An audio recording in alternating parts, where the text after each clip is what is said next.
guys, and you have clicked on another KC Skills production, and this is going to be a Madden 13 online gameplay between the Kansas City Chiefs and the Chicago Bears. Obviously, we need to be wary of the Chicago Bears defense, and they have some big hitters. So just kind of like when you're playing the Niners, you want to get down, you don't want to get hit by these guys hard. So I'm just glad I found a game where I don't have to play the Niners. I see a lot of that. Nobody really wants to see Niners gameplay. So hopefully I can bring you guys some random teams. Obviously I'm going to play with the Chiefs every time. I've always played with the Chiefs since I started playing Madden in 2001. So get the game started here. Got a kickoff to Wiley. Nothing really special there. And we're going to try to come out and run on these guys, and it's going to be really hard to run on the Chicago Bears defense, so I kind of got away from that early. And I was having trouble. Stanzi overthrew right there, and for some reason this game I felt like I could get that streak from the backfield almost every time. I don't know why, but for some reason I just felt like I needed to hit that route at least once just to make me happy. Here he goes with the comeback route, and that's going to be kind of his MO for this game, hitting the comeback routes and the out routes. That's going to be how he's going to get a lot of his yardage here. And when you have a wide receiver like Brandon Marshall, throwing out routes and comeback routes are great because the only downside of throwing those is you take hits. And here he gets on the board, and we're down early, so that's not really what we wanted, especially facing a hard Bears defense where it's going to be hard to gain yards. And here we throw another interception. Not really what we wanted at all. Already down by one possession, and he got the ball right back. And there, we should have had a pick. Didn't get it. But hopefully we can hold him to something. I mean, a field goal would be great. A turnover would be even better. And look at that. Exactly what we need. Nice, pretty nice user sticks there. Nice user hit stick. We'll look at it again. Come off from guarding the tight end and get a big hit. And he could have challenged that, I think. I don't know if it was 2 steps or not, but we'll take it for real. Now we come back out, feeling pretty good. Run a screenplay here, and Brian Urlacher just chases me down. Here we go back. And we almost threw an interception, but he swats it instead of trying to pick it, which was fortunate for us. And here we have Steve Breston open over the middle, and finally we have a little bit of breathing room, exactly what we need. And I don't know if he's playing Fagdy or what, but he was leaving it open in the middle a bit. And here I feel like I'm going to go to that streak again, and Stanzi's just overthrowing everyone this game. Normally Stanzi does pretty good for me, but for some reason he's making a lot of overthrows this game. It's hard to really explain why that happens sometimes, and why sometimes like your quarterback's really accurate. Like even Tom Brady has games like that, I feel like. And there's another overthrow. Really not what we wanted at all, but what can you do? And here, 4th and 13, we decide to punt. We're already down by one possession. We don't want to make it more. We don't want to give him any opportunity to score more than he already has. And there we get a really good CPU pick, and I probably should have kept going left there. I probably might have been able to score. I cut it back right and get tackled. So now we got the ball. Run the screen, shut down. Obviously, the screen play is not gonna be in effect here. There, I probably should have gone to Moiaki or a tight end in the middle. I try to hit McCluster on the wheel route, and I throw another interception. That was just a bad read on my part. Can't blame Stanzi for that one. And here he hits Brandon Marshall on the slant, and he's moving the ball once again. And there, what can you do? Just a lob streak, no coverage over the top. That's going to happen. And here, I find Moiaki over the middle, outside precision streak, and in a position to score some points here.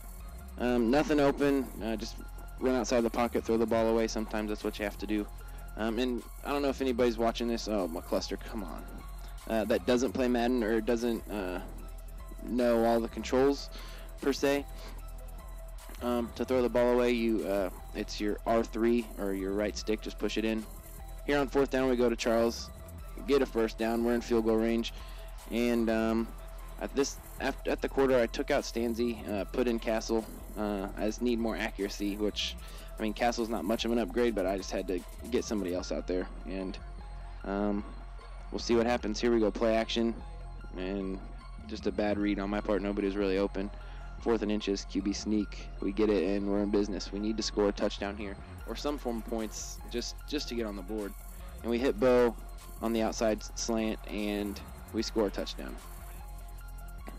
Here he goes to the out route, and it's overthrown, and we need to start watching this out route, because I keep covering the tight end, and I need to maybe user that out route, because he's not throwing to his tight end, but for some reason I feel like I need to cover it. There he throws to the tight end, but we swat that down. Now it's 4th and 18, and he actually punts. So this was a pretty cool guy to play with. He was pretty legit. He played football like it's supposed to be played, and you know, whenever you get a game like that, it's always really fun.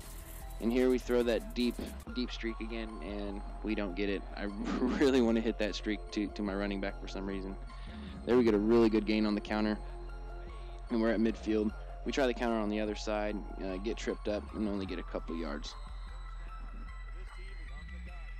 There we find Charles on the streak, and I think, yeah, this is the play he gets hurt, and he is out for the game. So our main playmaker now is gone.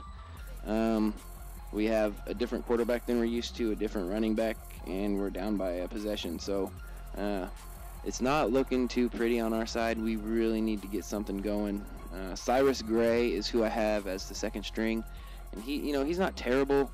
He's fast, but he gets touched and he falls down, so he doesn't break a lot of tackles, which I'm not saying Jamal does either, but it is what it is. And here we're just gonna take our points, kick the field goal, and only be down by 4, which is, I mean, pretty good considering we were down 14-0 previously. So we'll take that. We still got a long road ahead of us trying to play up against this Chicago Bears defense.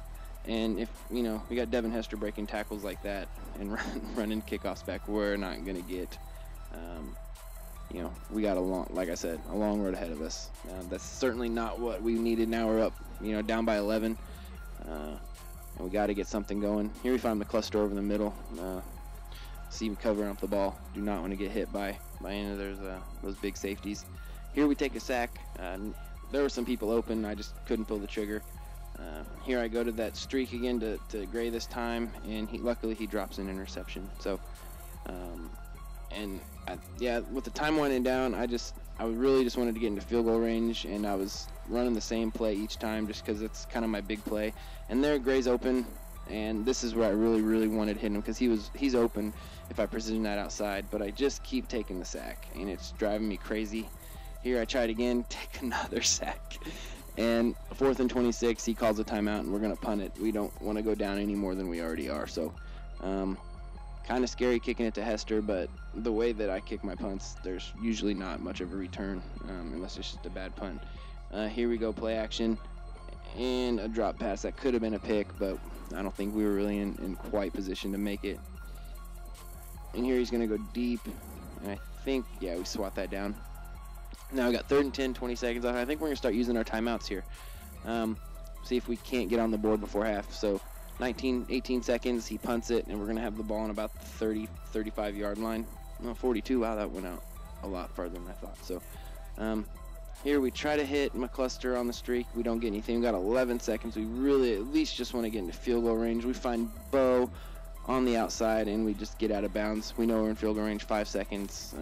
A kick through the upper should run out the half. So that's exactly what we needed. I think we get ball at, no, he gets ball at half, so not good. There, first play of the second half, we get an interception with Arenas, and we have some green in front of us, so we don't quite make the end zone, but we'll take it. We're really close to the red zone, or to the end zone, actually, and just need to get some points on the board. Excuse me. There we try to hit Moiaki on the drag, and we don't find him. Here we hit Baldwin on the comeback, but he drops it. So in 4th and goal, once again, we're going to take our points, and I mean, we can't be matching field goals for touchdowns. We're going to lose that way, but we're really confident we can get some stops. And here on his second play of the half, we get another interception with Brandon Flowers this time. So both of our corners are playing well. And here, pretty nice play. 2 guys streaking or dragging over the middle. We just throw it when they cross and hope one of them caught it. Here we get a nice run play to the outside with Cyrus Gray. Here again, we're down to the 3-yard line, so 2nd and goal from the 3. Take another hit, and we really need to score a touchdown here, so I think we come out passing, and here we find Bo in the end zone for a touchdown, and we're going to take the lead on that. So 24-21, up 3, and he starts hitting that out route. And like I said before, watch that out route. It's going to be something that we're going to have to watch in the future. Here's just a bad throw by Cutler. I could have been in position if he threw it where it should have gone. Here he throws the comeback to Brandon Marshall, and that guy just catches everything. I would venture to say he might be like the best wide receiver in the game. Maybe a little bit behind Calvin, but he's got to be up there in the top 3. The guy just catches everything. You can hit him while he's in the air with the ball. It doesn't matter. He's going to catch it. He's going to come down with it. Here he runs a sweep to the left. Our D linemen get through and stop it. Nothing really open here. We drop a pick, but that's all right. Here, 3rd and 12. He finds, I think that's Earl Bennett. Is that right? I don't know. For the touchdown, and we go down by 4. Here we run the screen to Cyrus Gray, and I cut it in. He breaks a tackle, gets hit by Julius Peppers, and not a bad gain of 3, but we really need to get bigger chunks. Here I go to Cyrus on the outside, and he that's just another bad throw by my quarterback. Streak again, and finally he catches it, and we get the face mask penalty. So I think now I don't need to throw that pass anymore. I think I'm good on that. I can finally move away from it mentally. I don't need to make that. It was just really bothering me. Like, I saw it open a few times, and I think this is kind of the turning point of the game. That catch there kind of got me back on track defensively and offensively. We start kind of mixing up our D a little more, and we start running the ball a little bit more and getting more confidence throwing the ball to other routes, which, I mean, if you throw the same route, they're going to catch on to that eventually, unless they're just a terrible player. And it's going to end up working for everybody. And here we finally guard that out route and get a user pick with DJ. And a lot of green in front of us, but he gets ran down. But we're going to take that ball at the 5 and try to get in. And let's look at this again. For some reason, I knew he was going to throw it, so I just went straight over there, and we got a really nice interception. Now we're up by 3 with the ball on the 6-yard line. We'd like to get a touchdown here, go up by 10. So that's the main goal here. We'll take 3, but we really don't want to. And here we find Bo again on the same play we ran last time. We scored a touchdown to Bo, a little zig route to the outside. And if it's man-to-man, that's going to be open every time. So now he's coming out running the ball, and Forte has a lot of green, but he cuts it outside a little too much, and we get a stop there. And he's still running the ball. I think he's trying to wear out our defense, which is smart. Run the clock, wear out the D, but I wouldn't do that so much down by 2 possessions. Maybe if I was down by 1 or less. Should have been a user pick. I didn't quite make it there in time, I guess. I kind of knew that's where he was going. Here he comes out, and we get an interception, a pretty lucky interception there with Derek Johnson. And now we definitely have the momentum in our favor. Now it's time to run the clock, and Cyrus Gray kind of gets loose a little bit here. I wish he would have stayed in bounds, but we're going to run that clock down here and try to go home with a win, because this guy, as we've seen in the past, he can score at will, and we just need to run the clock. So the better we can run the clock, the better chance we have to win the game. Here we find Moiaki open on the play action, and we stay in bounds, get another first down on 3rd down, and allows ourselves to run a little more clock. Here we're going to keep running the ball. He starts using his timeouts. He's down to 1 timeout. We just need 1 more first down, and we can pretty much close this game out. So 3rd and 6 here, 2 minutes and 40 seconds left. We need a first down, and we hit Baldwin on the post, and that's pretty much going to do it for him, man. There's not much of a chance he comes back. We're just going to run the clock down to 1 every time, and pretty much call it a game. So if you guys remember, in the first quarter we were down 14-0, only allowed 14 more points through the rest of the game, and it actually worked out for us in our favor. We got some timely interceptions, and it worked out for everyone. So I just like to say thank you guys who are subscribers, and thanks for watching this. Like, favorite, subscribe if it's the first time viewing this channel. Thanks everybody, and have a great day.